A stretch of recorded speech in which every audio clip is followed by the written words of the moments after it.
Vote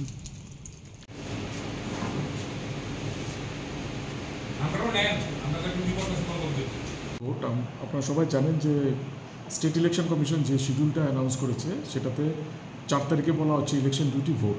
election duty vote বলতে গেলে এখানে যারা পোলিং পার্সোনাল বা পুলিশ পার্সোনাল যারা নির্বাচনের কাজের সাথে নিযুক্ত বা যুক্ত তাদেরকে ভোট দেওয়ার তারিখ হচ্ছে, তারা ভোট এক্সারসাইজ করবে সেই ইলেকশন ডিউটি, আমরা বলি এটা ইলেকশন ডিউটি ভোট। তো 35টি ব্লকে আপনারা জানেন যে ইলেকশন হচ্ছে এখানে, সেই 35টি ডিফারেন্ট লোকেশানেই আজকে ইডিভিটা নেওয়া হচ্ছে। তো আমাদের কাছে যে ফিগার আছে, এমনিতে নিয়মটা হচ্ছে ফর্ম 16 দিয়ে অ্যাপ্লাই করতে হয়। আজকেও যদি কেউ কোনো ব্লকে কোনো বিডিওর কাছে বা রিটার্নিং অফিসার কাছে কেউ যদি যায় ফর্ম 16 দিয়ে, সে আজকেও এক্সারসাইজ করতে পারবে, তার ভোটাধিকারটা প্রয়োগ করতে পারবে। তো এখন অবধি যেই খবর, পোলিং পার্সোনাল 4636, তারপরে পুলিশ পার্সোনাল 4609, আদার পার্সোনাল 235, টোটাল 9480।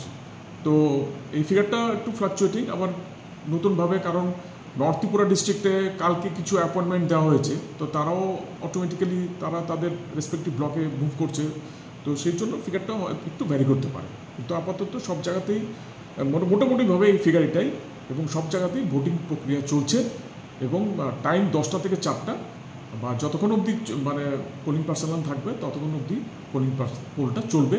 শেষ করা আজকেই শেষ হবে, একটা দিনই আজকে ইডিভির জন্য একটা দিনই, আর 8 তারিখ তো প্র্যাকটিক্যালি 8 তারিখে তো পোল আছে।